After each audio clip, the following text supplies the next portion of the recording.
तो लोग गाइस कैसे हो आप लोग। तब सब शुरू होता है, हम लोग देखते हैं और पिछली बार लड़की बोली होती है बास्टर तू क्या कह रहा है, चुप रहना। फिर वो लोग नोटिस करते हैं उधर की दोस्त अब उस बुढ़िया की तरफ आ रहा होता है। गुतन उससे कहता है अगर तुम मरना नहीं चाहते हैं तो उधर से हिलना मत। बुढ़िया पूछती है लेकिन क्यों, तो गुतन ट्रैप के बारे में बताना लगता है, जैसे कि इसको लॉब ट्रैप कहते हैं और अंडरवर्ल्ड के लोग इसको गुड टाइम स्पेंड करने के लिए यूज करते हैं। उधर की लड़की लोग ये सुनकर थोड़ा शौक हो जाते हैं और वो बुढ़िया पूछती है लेकिन तुमको कैसे पता चला। गुतन कहता है मुझे पता है इसलिए मुझे पता है। फिर दूसरी लड़की कहने लगती है, वो लड़की कह रही होती है जेंटलमैन क्या मैं आपसे पूछ सकती हूँ ये है तो है क्या। गुतन कहता है ये एक नेचुरल क्यूआई है जो कि वुमेन को अट्रैक्ट करता है। फिर दूसरी लड़की बोलती है ऐसा क्यूआई इस दुनिया में एग्जिस्ट भी करता है क्या, इसके बारे में मैंने कभी सुना भी नहीं है और इसके बारे में मैंने कभी पढ़ा भी नहीं है। गुतन उससे कहता है अभी भी तुम बहुत ज़्यादा यंग हो इसलिए तुमको बहुत कुछ जाना है, अभी तक तुम सब कुछ जान नहीं पाई हो। लड़की बहुत ज़्यादा गुस्सा हो जाती है और बोलने लगती है तुमको देख के मुझे बहुत ही ज़्यादा गुस्सा आ रहा है। फिर दूसरी लड़की कहती है तुमने कहा इधर ट्रैप लगा हुआ है लेकिन मुझे तो कोई ट्रैप नहीं दिख रहा। गुतन कहता है तुम उसको देख नहीं सकती क्योंकि एलजीबी फ्लावर ने उसको कवर करके रखा हुआ है। मैं तो तुम लोग को एडवाइस दूंगा कि तुम लोग उधर से चले जाओ, नहीं तो फ्लावर जब तुम लोग को पकड़ लेगा तो तुम लोग उधर से जा भी नहीं पाओगे। फिर दूसरी लड़की फ्लावर का नाम सुन के कहने लगती है तुम जिस फ्लावर के बारे में बात कर रहे हो वो फ्लावर तो बहुत टाइम पहले खत्म हो चुका था। अगर तुम कह रहे हो कि एक फ्लावर बचा हुआ है तो मुझे नहीं लगता कि ये पॉसिबल भी हो सकता है। फिर उधर खड़ी हुई बुढ़िया बोलती है यंगस्टर तुम कह रहे हो कि केव के अंदर वो फ्लावर मौजूद है लेकिन मैंने तो एग्जामिन कर लिया और मुझे कुछ भी नहीं दिख रहा है, तो तुम ये कैसे कह सकते हो। गुतन उससे कहता है तुम्हारा डिवाइन कॉन्सेप्ट उतना अच्छा नहीं है इसलिए तुम देख नहीं पा रहे हो। बुढ़िया कहती है तुम बहुत एरोगेंट हो और गुतन कहता है मैं ऑलरेडी तुम लोग को बहुत कुछ बता चुका हूँ, तुम लोग मेरे बातों के ऊपर बिलीव करो या ना करो मुझे फर्क नहीं पड़ता, लेकिन अगर तुम लोग उसके जाल में गिर जाओगे तो मुझे मत कहना। लड़की बोल रही होती है ये लड़का कुछ अजीब ही है। दूसरी लड़की बोलती है मैं इस लड़के के आर पार देख नहीं पा रही हूँ। फिर वो दोनों स्नेक केव के अंदर जाने लगते हैं तो बुढ़िया वो सीड को लेने लगती है और बुढ़िया के साथ जो आदमी होता है वो बुढ़िया को रोकने लगता है, तो बुढ़िया उसको एक थप्पड़ दे देती है और दोनों फाइट करने लगते हैं। बीच में वो लड़की आ जाती है और कहती है तुम लोग तुम्हारा फाइट बंद करो। गुतन उन लोग को कह रहा होता है तुम लोग फाइट क्यों कर रहे हो, मैंने तो तुम लोग को पहले ही कहा है तुम लोग इधर से चले जाओ, लेकिन तुम लोग मेरे बातों को सुनते क्यों नहीं हो। तुम लोग के पास बहुत ही कम टाइम है, जल्दी से इधर से निकल जाओ।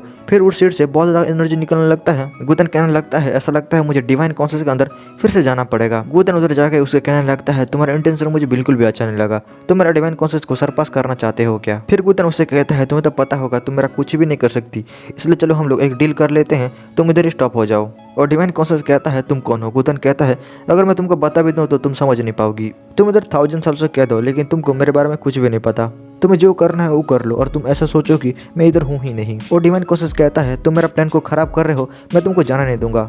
गुतन कहता है तुम गुड टाइम के बारे में बात कर रहे हो क्या, ओके मैं जा रहा हूँ, तुम्हें जो करना है वो कर लो, तुम्हें जितना लव करना है कर लो, बाहर बहुत सारी लड़कियां हैं, अगर उतना भी काफ़ी नहीं पड़ता है तो मैं बाहर जाऊँगा और तुम्हारे और भी लेके आऊँगा। और डिवाइन कॉन्सेप्ट कहता है बहुत लेट हो चुका है, तुमने मेरे प्लान को खराब कर दिया है और उसके तौर पर मुझे तुम्हारा सोल चाहिए। और वो गुतन के ऊपर अटैक कर देता है। गुतन कह रहा होता है तुम्हें मेरा सोल क्यों चाहिए, तुम क्या मेरे सोल को खाना चाहते हो। फिर हम लोग उस लड़की लोगों को देखते हैं जो कि बिल्कुल ही फोकस नहीं कर पा रहे होते हैं और उन लोगों के मन में बहुत ही ज़्यादा अजीबोगरीब ख्यालात आ रहे होते हैं। उन लोगों को बहुत ज़्यादा गर्मी फील हो रहा होता है और उन लोगों का हार्ट बीट भी बहुत ज़्यादा तेज हो गया होता है और उन लोगों का सांस भी बहुत ज़्यादा तेज हो गया होता है। वो लड़की बोलती है इधर क्या हो रहा है, मुझे कुछ भी समझ में नहीं आ रहा है। दूसरी लड़की बोलती है तुम्हारा फेस रेड हो गया है, तो वो लड़की बोलती है तुम्हारा फेस भी रेड हो गया है। फिर वो लड़की बोलती है मुझे ऐसा फील हो रहा है, मेरा हार्ट बीट बहुत ज़्यादा तेज हो रहा है और मेरा बॉडी भी बहुत ज़्यादा गर्म हो रहा है। दूसरी लड़की बोलती है मैं तुम्हारा हेल्प नहीं कर सकती क्योंकि मुझे भी ऐसा फील हो रहा है। फिर तीसरी लड़की बोलती है मुझे भी वैसा ही फील हो रहा है, मेरे मन में बहुत ही ज़्यादा गंदी गंदी ख्यालात आ रहा है और मैं अपने आप से कंट्रोल खो रही हूँ। फिर उधर और एक सुंदर लड़की आ जाती है और उसको देख के वो लड़की कहने लगती है होजू तुम भी इधर आ गई क्या। उधर उस बुढ़िया और उस आदमी का भी हालत खराब हो गया होता है। वो 9 कॉन्फ़िगरेशन वाली लड़की बोलती है इधर क्या हो रहा है, मुझे कुछ भी समझ नहीं आ रहा है। फिर उधर एक और लड़की आ जाती है। फिर वो लड़की कहती है मेरा हार्ट बीट बहुत ज़्यादा तेज हो गया है और मेरा सांस भी तेज हो गया है, ऐसा लग रहा है मेरा बॉडी जल रहा है और मैं धीरे धीरे करके वीक होती जा रही हूँ। दूसरी लड़की बोलती है व्हाट द हेल, इधर क्या हो रहा है, मुझे कुछ भी समझ नहीं आ रहा है, वो फीलिंग मेरे मन में धीरे धीरे करके तेज हो रहा है। वो लड़की बोलती है तुम तो एक मेडिकल डॉक्टर हो ना, तो इधर क्या हो रहा है तुम ही अभी बताओ। वो लड़की कहती है उस आदमी ने हमें कहा था कि यह जगह एक लव ट्रैप है और वो किसी फ्लावर के बारे में बात कर रहा था, उसने हमें बार बार कहा था कि इधर से चले जाओ लेकिन हम लोगों ने इधर से गए नहीं। फिर दूसरी लड़की कहती है हे भगवान, उस लड़की ने जो भी कहा था सारी चीज़ सच हो रहा है। फिर वो लड़की लोग अपने अपने क्यू पावर को यूज करने लगते हैं और उधर से बच के निकलने की कोशिश करते हैं। सारे लड़कियां एक एक करके ट्राई करते हैं लेकिन कोई फायदा नहीं, कोई भी कर नहीं पाता।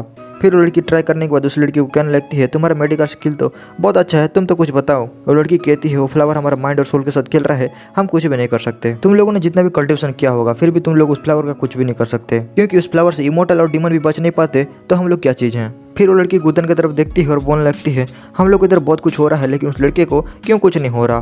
फिर दूसरी लड़की कहती है मुझे भी नहीं पता इधर क्या चल रहा है, अगर ऐसा ही चलता रहा तो मैं अपने आप को बिल्कुल भी नहीं रोक पाऊंगी। उधर खड़ी हुई कोई भी लड़की कुछ भी नहीं कर पा रही होती है और वो लोग कह रही होते हैं अरे क्या फीलिंग है यार, मजा ही आ गया, इतना हॉट मेरा बॉडी कहीं फील नहीं हुआ। फिर गुतन अपने डिवाइन कॉन्सेप्ट से बाहर आ जाता है और उधर नोटिस करता है पांचों के पांचों लड़कियां नीचे पड़े होते हैं और अजीबोगरीब हरकतें कर रहे होते हैं। उनमें से एक लड़की गुतन को देख लेती है और कहने लगती है तुम हमारी तरफ ऐसे क्यों देख रहे हो, तुम हमारी तरफ ऐसे मत देखो, मैं तुम्हारी आंखें खींच लूंगी। दूसरी लड़की बोलती है गू फेंग तुम्हारी आंखें बंद कर लो। तीसरी लड़की बोलती है हमारी तरफ मत देखो, तुम्हारी आंखें बंद कर लो। गुतन उन सारी लड़कियों को आंख मारता है और कहता है ये मेरा आंख है, मैं जिधर चाहूँ उधर देख सकता हूँ। मैंने तो तुम लोग को पहले ही कहा था ये एक ट्रैप है, लेकिन तुम लोगों ने मेरे बातों को सुना नहीं, अभी फंस गए ना उस फ्लावर के जाल में। वो सारी लड़कियां गुस्सा हो रहे होते हैं और गुफेंग को कह रहे होते गुफेंग आज हम तुमको किल कर देंगे।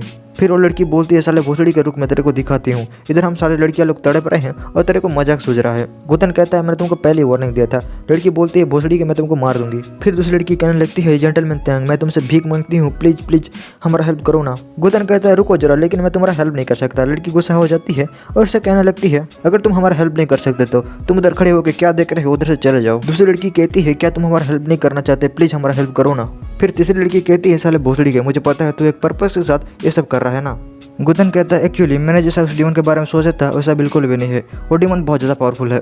मैं तुम्हारा हेल्प तो करना चाहता हूँ लेकिन क्या करूँ, मैं तुम्हारा हेल्प नहीं कर सकता। फिर वो लड़की बोलती है जेंटलमैन त्यांग अगर तुम हमारा हेल्प नहीं कर सकते तो प्लीज़ इधर से चले जाओ। गुतन कहता है मैं जाना तो चाहता हूँ लेकिन क्या करूँ, जा नहीं सकता। फिर वो दूसरी लड़की कहने लगती है तुम उधर कैसे खड़े हुए हो और तुम्हारा फेस भी रेड नहीं हो रहा और तुम्हारा हालत भी हमारा जैसा नहीं है, तो तुम इधर से क्यों नहीं जा सकते। हमें पता है तुम्हारे मन में कुछ ना कुछ तो पर्पस है, इसलिए तुम ऐसा कर रहे हो ना। फिर दूसरी लड़की कहती है ऐसा भी हो सकता है उसने ही ट्रैप बिछाया होगा। फिर दूसरी लड़की भी कहती है प्लीज इधर से चले जाओ ना। फिर गुतन उस डिवाइन कॉन्सेप्ट के पास फिर से जाता है और उसे कहने लगता है तुम जो भी कुछ कर रहे हो हम लोग उसको रोक देते हैं और कुछ बड़ा करते हैं। फिर गुतन उधर से चला आता है और उन लड़कियों से कह रहा होता है तुम लोग थोड़ा वेट करो, मैं तुम लोग का हेल्प जल्दी ही करूंगा। फिर वो लड़की कहती है बास्टर्ड मैं तुम्हें मारना चाहती हूँ। फिर वो गुतन के पास आ जाती है और गुतन के हाथ में किस करने लगती है। गुतन उस लड़की से कहता है मुझे याद है तुम तुम्हारा हाथ का यूज करती थी लोगों को मारने के लिए और अभी तुम तुम्हारा मुंह का यूज कर रहे हो क्या। फिर वो लड़की थोड़ी शर्मा जाती है और कहने लगती है मैं अपने आप को बिल्कुल भी कंट्रोल नहीं कर पा रही हूँ। फिर सारी लड़कियां गुतन के ऊपर लटकने लगते हैं और कह रहे होते हैं प्लीज प्लीज हमारा हेल्प करो ना। गुतन कह रहा होता है लगता है मैं कुछ एडवांटेज ले सकता हूँ उस डीमन का ट्रैप का। फिर गुतन भी शर्मा लगता है और कह रहा होता है मुझे सवेज होना पड़ेगा। फिर गुतन उस लड़की की कमर को पकड़ लेता है और कह रहा होता है लिटिल गर्ल तुम्हारा बॉडी बहुत ही ज़्यादा अच्छा है। लड़की बोलती है प्लीज हमारा हेल्प करो ना। गुतन कहता है इसमें जल्दी क्या है, रुको मैं हेल्प करूंगा ना तुम्हारा। फिर गुतन अपने हाथ से कुछ करने लगता है और कह रहा होता है आज तुम लोग बहुत लकी हो क्योंकि ये मैं था, अगर और कोई होता तो तुम लोगों के साथ बहुत कुछ कर लिया होता। फिर गुतन उस लड़की को कुछ कर देता है जिससे कि वो लड़की उधर ही बेहोश हो जाती है। फिर गुतन दूसरी लड़की को भी कुछ करने लगता है और तीसरी लड़की आके कह रही होती है अगर तुमने मेरे को रिफ्यूज किया तो मैं तुमको छोड़ूंगी नहीं। फिर दूसरी लड़की भी कहती है प्लीज मुझे रिजेक्ट मत करो। गुतन कहता है मैं तुमसे माफ़ी मांगना चाहूँगा क्योंकि मैं एक अच्छा लड़का हूँ और मैं तुम्हें रिजेक्ट करना चाहूँगा, अगर तुम मुझे मारना चाहते हो तो बाद में कर लेना लेकिन अभी मुझे तुमको रिफ्यूज करने दो। फिर गुतन धीरे धीरे करके सारी लड़कियों को रिफ्यूज करने लगता है। फिर एक लड़की कहती है अगर तुमने मेरे को रिफ्यूज किया तो तुम तो गए बच्चों। गुतन कहता है अभी तुम बहुत ज़्यादा यंग हो, तुमको कुछ भी नहीं पता है। गुतन उस लड़की को भी सुला देता है और अपना ड्रिंक निकाल के पीने लगता है। फिर गुतन सारी लड़कियों को कहता है ओके तुम लोग इधर रेस्ट करो, मुझे एरेकोर के पास जाना पड़ेगा।